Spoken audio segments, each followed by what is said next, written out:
This podcast is brought to you by Progressive. Are you driving your car or doing laundry right now? Podcasts go best when they're bundled with another activity, like Progressive home and auto policies. They're best when bundled, too.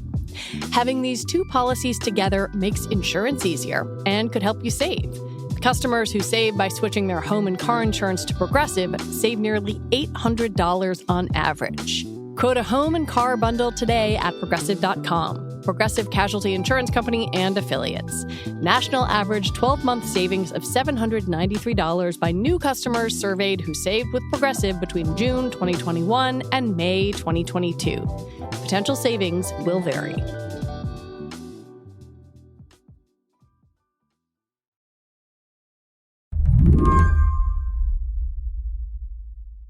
My Slate colleague, Nitish Pahwa, was in the courtroom when the verdict came down that Sam Bankman-Fried was guilty. It was truly so silent, so tense. It was packed fully. A lot of us in the benches directly behind SBF and the counsel and the assistant U.S. attorneys.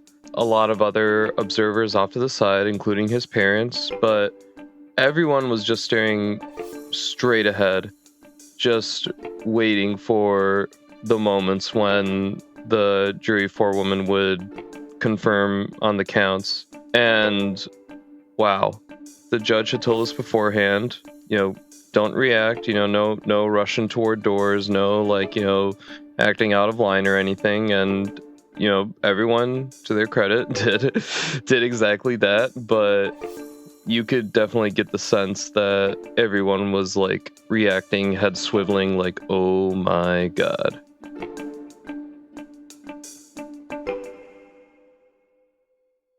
Could you see him, or could you see his parents? We could not see him personally. Well, I could see him just from behind, so couldn't really see his face. But we could see his parents next to us, and in fact, a lot of people, as the charges were landing individually, guilty, guilty, guilty, a lot of people turned right to see where his parents were sitting. From where I was at, it was hard to see what Joe Bankman was looking like, but Barbara Fried was, as I wrote from my dispatch, she had her hand pressed very tightly to her eyes. Her glasses had been pushed up.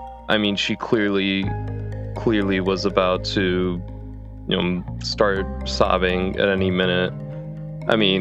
I definitely was not trying to gawk at her or Joe by any means, but I stole, just occasional glances over there, see what other people were looking like. And yeah, I think she was doing everything in her power to hold it together, and it was pretty shattering to see. Her son was found guilty on 7 charges of wire fraud, conspiracy, and money laundering. Sam Bankman-Fried perpetrated one of the biggest financial frauds in American history, a multi-billion-dollar scheme designed to make him the king of crypto. But here's the thing. The cryptocurrency industry might be new.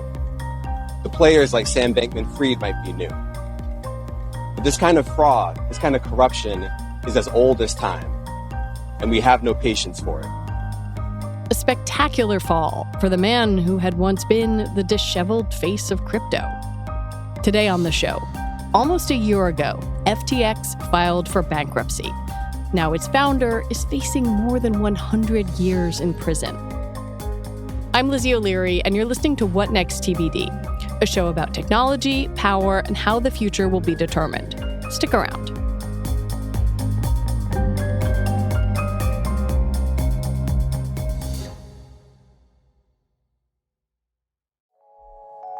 Apple Card is the credit card created by Apple. You earn 3% daily cash back upfront when you use it to buy a new iPhone 15, AirPods, or any products at Apple.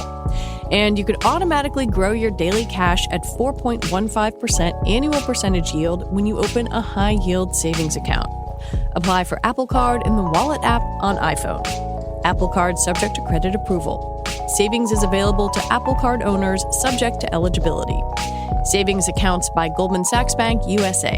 Member FDIC. Terms apply. This episode is brought to you by SAP. First, the bad news. SAP Business AI won't help you generate cubist versions of your family's holiday photos, but it will help you understand which supplier is best to help you roll out your plant-based packaging in Southeast Asia, identify the training your junior project manager needs to rise up the ranks, and automate repetitive tasks while you focus on big innovations, so you can be ready for the next opportunity. Revolutionary technology, real-world results. That's SAP Business AI. Can you back up and just remind people who haven't been following this bit by bit as you have what Sam Bankman-Fried was charged with and now convicted of? In this trial, SBF was facing 7 criminal charges. Those were 2 counts of wire fraud as applied to both FTX customers and lenders to his crypto hedge fund, Alameda Research. There were 4 conspiracy counts regarding wire fraud, commodities fraud, securities fraud. These also applied to FTX and Alameda in different regards. The commodities fraud involved the trades of things like Bitcoin, Ethereum on FTX, and then their misappropriation by SBF himself. The securities fraud related to those who had invested in FTX under what we can now say are false pretenses. And then the conspiracies for wire fraud in both businesses were that he'd worked with others, as they testified. His lieutenants, Nishad Singh, Caroline Ellison, Gary Wong, all worked with him to carry these out. And then the final charge was on money laundering. And this is why, in particular, this case was tried in the Southern District of New York, because many of the funds bandied about were routed through Manhattan-based institutions like Signature Bank, which, of course, fell earlier this year, and Wells Fargo and others. And in terms of how the trial unfolded, what did the prosecution allege? Or I guess, what were their main lines of argument? The prosecution, the way they came about this was, look, this is a very complex and jargon-heavy industry with a lot of technical details, but at the core, what happened here was Sam Bankman-Fried stole money. Specifically, he represented his company, FTX, the digital exchange, as a trustworthy place to spend your money, to trade cryptocurrencies, or to make bets on the market. And he lavished a lot of money on advertising and other statements to the public, to Congress, to the Super Bowl, about basically how he was running a very safe place where customers could put in this money for trading and storage without worrying about it being lost or inappropriately held, when all along, Bankman-Fried was using his other business, Alameda Research, as a repository for the money both from FTX customers and investors. And then as that added up to billions and billions of dollars, using that to splurge on all sorts of things like Bahamian real estate, high-profile advertising, political donations, and even paying back lenders who'd initially gave money to Alameda Research to get it off the ground and keep it afloat. As this kept going on, Sam just kept lying, kept funneling money to Alameda, kept telling people everything was okay, until he just couldn't anymore. And then once his theft was revealed, then he started saying, I didn't do it, wasn't me, I didn't really know. But the government was straight up like, I mean, at least on 2 occasions, they said, give me a break. Like, and they showed a lot of contemporaneous documents, messages, Google metadata from certain spreadsheets, and other just like calculations and documents over time that show that not only Bankman-Fried was aware that a lot of money was going to where it shouldn't have been, but that he more often than not signed off on funneling this money elsewhere and splurging it elsewhere and losing it, and in essence, just playing hooky with his customers. The government also presented a parade of witnesses who had worked with him in the past and were pretty damning. Caroline Ellison, Gary Wong, Nishad Singh. What do you think was the most damning testimony? I definitely think it was Caroline Ellison's, and not just because she was the most anticipated witness, not just because she's like basically the second most closely watched character in this entire saga of intrigue, but I mean, she was on the stand for 3 days and she went through a litany of different charges and things that she said Sam had told her to do. She could speak from her capacity as a former CEO of Alameda Research, someone who had been appointed by Sam to take over his hedge fund, and yet continue to work directly with him, even though he said he'd be backing away from Alameda when running FTX. She could speak to the fake balance sheets she cooked up for him, the different ways they misrepresented certain assets and then sent those tabulations off to investors and others. And she could also speak as in her capacity as SBF's ex-girlfriend, someone who knew him more deeply, more intimately than most, someone who dealt with him at his worst, and someone who made the most of the moment even as things were clearly going awry. I think it was really clinched at a couple things. One, they eventually, they meaning the prosecution, released the tape of the all hands meeting that Caroline Ellison held with her Alameda staff when things with FTX and Alameda began to go awry in November of 2022, and where she was already telling her staff, way before any government investigation or persecution, that there was a lot of money mishandled deliberately and Sam was directing a lot of it. And the second moment, I think, was also when she spoke to that November week personally from the stand. She was crying and saying, I knew what was going on was wrong. I held it inside me for a while. And when I said to Sam in messages that were then exhibited to us that I was kind of relieved this was all being exposed, what I was saying was that I was basically happy to have the weight off me, that I didn't have to hide all this anymore.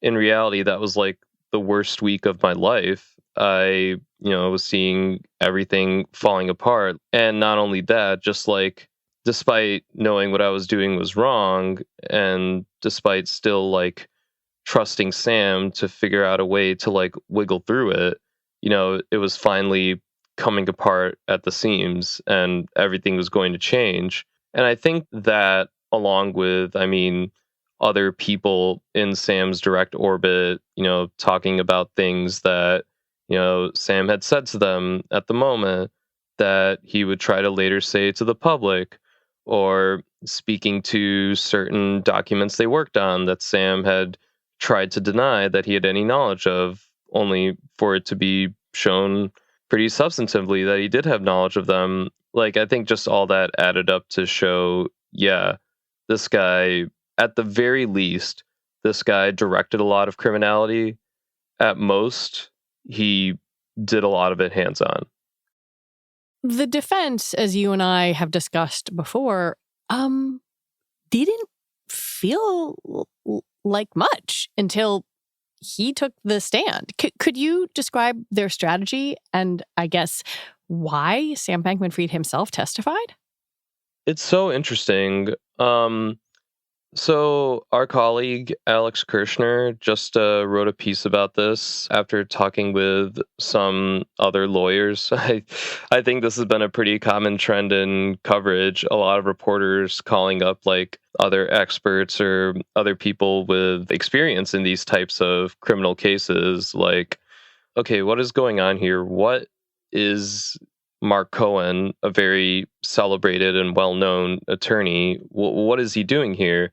A lot of this seems to be just he's saying, oh, the government did some deals. Oh, Sam was working really hard.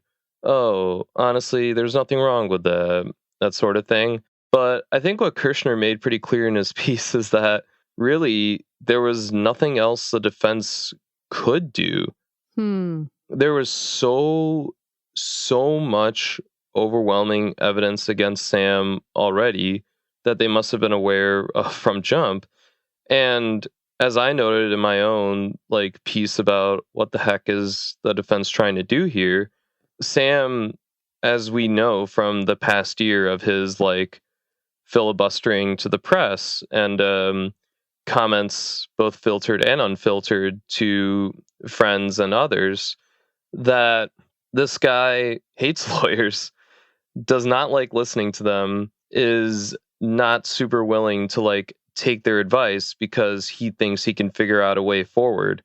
So I think Cohen and his other lieutenants here, they had the task of not only trying to present some sort of coherent, sensible defense against the overwhelming evidence against Sam Bankman-Fried, but they also had to deal with his impetuousness. They also had to deal with what he was saying was his continued narrative. I didn't do it. Wasn't me. I didn't know, which I think literally zero people believe. And they also then had to deal with all the other issues that arose with that, like when Sam was accused by the judge of attempting to unduly contact and tamper with witnesses like Caroline. That was then thrown behind bars. And then there was a whole new workload added there of Cohen and co trying to, figure out and work with Sam in the jail situation and, ask the judge about certain accommodations. They really, really, really had so much to handle here. And I mean, they were paid to do this. They obviously didn't have to do it. They were paid a lot of money to take on Sam's case, but I think they understood from jump that this was going to be a very tough one. So they tried to appeal to just very simple overgeneralizations, basically, to try to make a case that Sam was just acting as any businessman might, and people were losing sight of his actual business integrity and genius here. That, of course, wasn't convincing, but they gave it what they got. When we come back, how it all fell apart for SBF.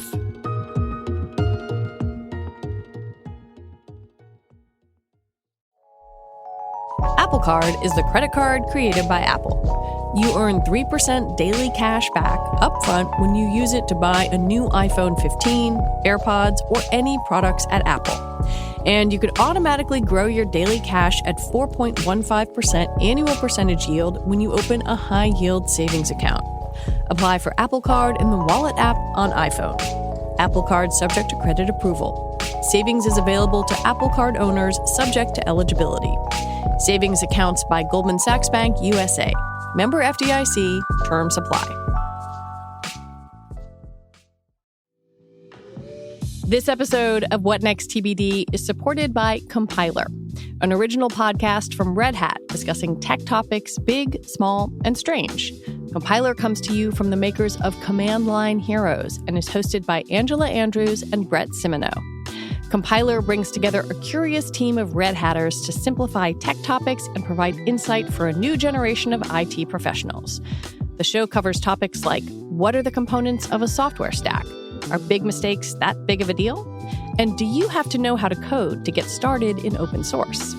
Compiler's approachable format simplifies seemingly complicated tech concepts, which makes it an ideal listen for newcomers and seasoned professionals alike. With topics like tech hubs, InfoSec, and edge computing, there's bound to be something for everyone interested in tech. Listen to Compiler in your favorite podcast player. We'll also include a link in the show notes. Thanks to Compiler for their support. Do you ever feel like your laptop just keeps going, but you are completely drained? I think a lot of us don't realize how much pain we live in because of our interactions with computing. NPR's Body Electric, a special interactive series investigating how to fix the relationship between our tech and our health. Listen in the TED Radio Hour feed wherever you get your podcasts. You know, I think it's pretty stunning if we were to rewind just about a year ago, FTX was still a behemoth. Sam was out there with his, wild hair, his T-shirts and shorts, giving interviews. And then crypto prices started to tumble, and CoinDesk published a leaked balance sheet from Alameda Research, basically showing it was a house of cards. I wonder what you think, looking back a year, on how all of this unraveled. I mean, it's pretty stunning. I still remember the moment for me, like seeing all this unravel, like for real, the moment when I think for everyone it sunk that FTX was completely screwed, which was when Binance, the rival crypto exchange that had originally invested a bit in FTX and then later said, and then whose CEO, Changpeng Zhao, pretty much all but said, we don't really have much trust in FTX after this balance sheet report. Yeah, he basically looked under the hood and was like, yeah, no thanks, I take it back. Right, exactly. But then it was announced, I think, literally the night of the midterms that Binance would perhaps come in and settle a deal that could, swallow up and save FTX. And I remember just like trying to type this out and explain it to a lay audience as rapidly as I could, while the midterms themselves, the polls were closing, early results were coming in. And then I was turning my attention to Slate's midterms live blog around then. So I was like kind of following both trends at once. And of course, both are very connected trends, not least because FTX and Sam were well known for courting and donating to political figures. So it was all really overwhelming. I mean, I personally have always been a little skeptical of SBF, even when he was at the peak of like his hero altruist image. But I never ever expected that it would just take one leak and one tweet from a competitor to shoot all of it down to near zero. Like, that is a wild, rapid downfall of something once like valued as one of the most like innovative, valuable enterprises in the entire world. That just does not happen. And it just shows you how rickety this whole thing really was for years at that point. Another crypto reporter made a very good point to me when we were talking at one point in the trial that, Binance itself now has been the subject of quite a few journalistic investigations, is also facing charges from federal regulators, and, bits of the business have suffered. But the whole thing has not just come like tumbling down and come forced to file for bankruptcy yet. But that's exactly what happened to FTX during that week in November, which I think is just really revealing as to how fake the whole thing was. What does the rest of the crypto industry do with this verdict, with this trial? They have tried hard to distance themselves from Sam Bankman-Fried and from FTX, but there's no way this doesn't cast some type of shadow across the industry. Yeah, absolutely. And I mean, as I discussed in my own pieces about this, there have been a lot of people who work in the crypto industry just in general who've been showing up to this thing out of their own curiosity to see what goes on here, what happens to Sam. This is definitely a massive, massive blow to the industry, just overall. No matter what you think, no matter where you are in your terms of your stance on crypto, like, this is an industry whose biggest like upfront figure was Sam Bankman-Fried for a long time. He played that game. He went into these cryptocurrencies. He looked at the existing businesses here. He built his own alternatives to them, and he managed to rack up, so many customers. And all the while, I mean, he was like saying that, a lot of these other crypto companies are scams. And there were all sorts of exposés coming out all the time about, places like Celsius, the collapse of places like Three Arrows Capital, and so on. Just these very classically like rich and thick scam stories there. He was presenting himself, SBF, as the trustworthy guy. And now that even the trustworthy guy has gone down, what is there left among the major exchanges? I mean, Coinbase and Binance are also facing federal charges now. There's all sorts of extra scrutiny here. Sam's preferred mode of a crypto regulation in terms of a federal legislation has been completely stalled in the halls of Congress. The once perhaps sympathetic lawmakers and regulators whose ear he had, they are no longer so sympathetic, and I'm sure are just like fully like trying to make sense of how bad the industry is. And ultimately, this also just represents an end to this idealistic vision of crypto. If there was someone who was trying to use this industry and say he was using it ultimately for good, to use on social causes, to contribute to, certain charities and to certain organizations, and to, raise up enough money for the betterment of humanity, it was Sam. And now that that's all revealed to be a farce, I mean, what else is there? A lot of the other major crypto businesses are not so, supposedly altruistic and philanthropic. A lot of arms of the crypto industry depended so much on FTX, as evidenced by the fact that when it crashed, so many other places lost a ton of money or themselves just fully imploded as well. Like, with this verdict, I mean, there's fully removed doubt that anything Sam was doing was, just the course of doing business or just like something incidental. It's like, no, here is the biggest, once most trusted crypto firm probably in the world that was also just revealed as a house of cards. What does that say about the rest of your industry? What happens now? He faces more than 100 years in prison. When do we find out what the sentence is? The judge said that we should be getting a sentencing hearing in late March. March is also the month when we are supposed to be getting another trial for Bankman-Fried on a couple charges that were not included in this round. And those involve the allegations of foreign bribery, specifically of Chinese officials, the attorneys who were involved in this case from both the government's end and the defense's end will be, I think, addressing these particular charges as well.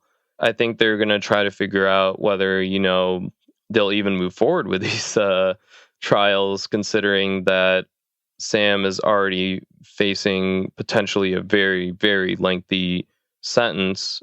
But we won't know all that for a while yet. There's still a few more months to go. But there are still many, many threads here that have yet to be unveiled. And I am hoping, at the very least, that future litigatory processes can get us closer to closure on those topics as well.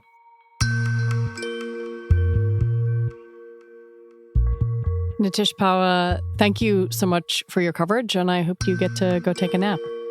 Thank you so much. I will do so now. Nitish Pahwa covers business and tech for Slate. And that is it for the show today. What Next TBD is produced by Evan Campbell and Anna Phillips. Our show is edited by Jonathan Fisher. Alicia Montgomery is vice president of audio for Slate. TBD is part of the larger What Next family. And we're also part of Future Tense, a partnership of Slate, Arizona State University, and New America. And if you are a fan of the show, I have a request for you. Join Slate Plus. Just head on over to slate.com/whatnextplus to sign up. All right, we will be back next week with more episodes. I'm Lizzie O'Leary. Thanks for listening.